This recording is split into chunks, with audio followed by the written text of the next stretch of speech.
Eh bien voilà, nous sommes actifs dans la communication innovante. Alors qu'est-ce que ça veut dire de communiquer de manière innovante? Eh bien pour nous, ça veut dire qu'on va vous prendre, accompagner nos clients et créer avec eux des objets de communication qui vont leur ressembler, qui vont être particuliers. Et on va avoir un élément qui est un élément technique complètement différenciant, c'est celui qui va nous permettre d'inclure dans toutes les brochures, toutes les créations d'impressions, de tout format que ce soit, on va inclure de la vidéo avec des écrans miniaturisés. Cette technologie que nous maîtrisons, je vais vous la démontrer à travers 3 cas concrets que l'on va passer en revue.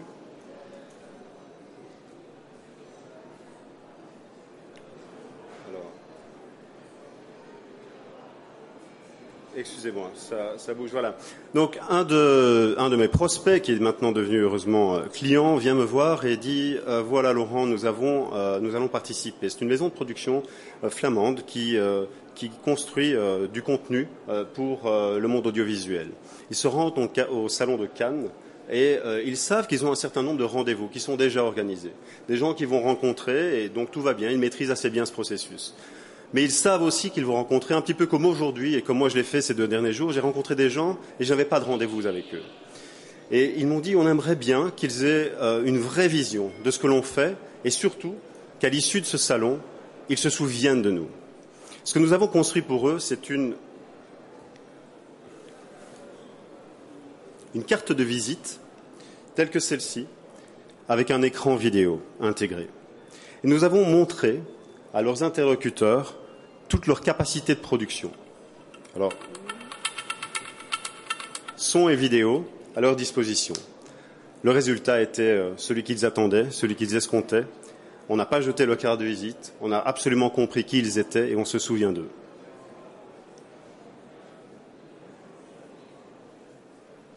Deuxième cas, nous avons un client américain d'une marque que vous connaissez, Toro, dont l'objet est ici, que je vais vous montrer en action. Ils ont un nouveau système d'irrigation avec un certain nombre de spécificités techniques assez importantes, une cible bien identifiée, 250 gestionnaires de golf, propriétaires de golf, qu'ils vont adresser avec cet objet. On se rend compte et on discute un petit peu de leur envie. Alors ils veulent bien communiquer, ils ont créé un film vidéo, ils pensent le mettre à disposition sur une URL sur Internet, en même temps offrir des cadeaux, un catalogue, des petits, je ne sais pas, t-shirts, casquettes et autres. Et on arrive finalement à élaborer une boîte telle que celle-ci.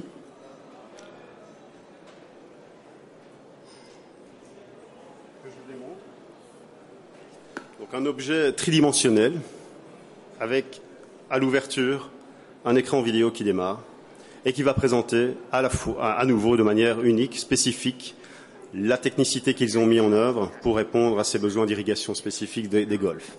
Un réceptacle à l'intérieur pour justement les objets, catalogues et cadeaux.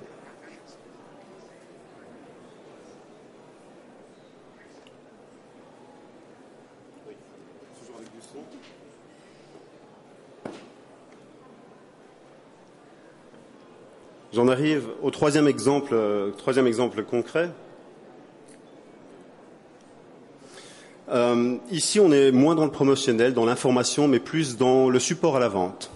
Donc ce que nous avions comme problématique à résoudre, c'était vraiment ce laps de temps qui s'écoule entre le moment où où le commercial a sa réunion, qu'il a accès à un influenceur dans le processus de décision, mais pas forcément au signataire, celui qui va in fine signer votre bon de commande et transformer votre offre en projet concret.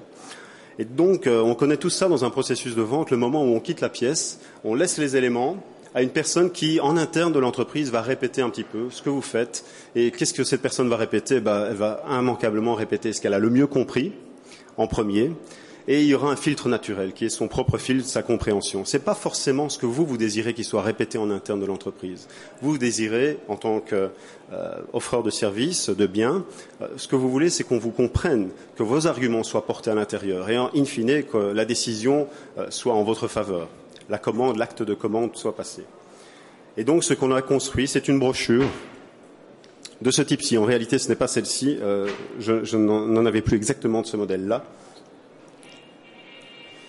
Mais c'est exactement ce même format. Je vais faire une pause.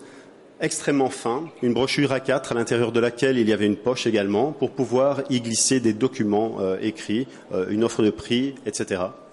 Donc on a absolument le retour de notre client, ça a été effectivement qu'ils ont pu avoir à l'intérieur de l'entreprise, même quand le commercial n'était plus là, leurs mots qui étaient portés et portés de manière efficace. On a compris leur marque, on a compris leurs objectifs, leurs produits, leurs services.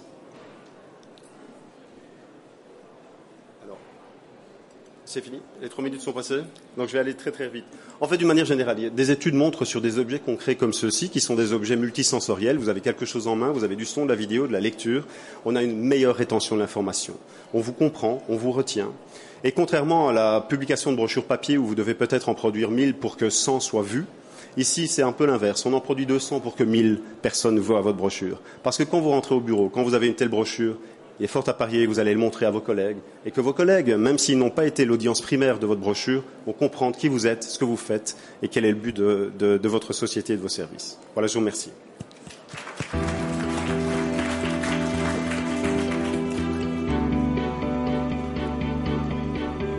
Le stand 2B15, si vous voulez me voir.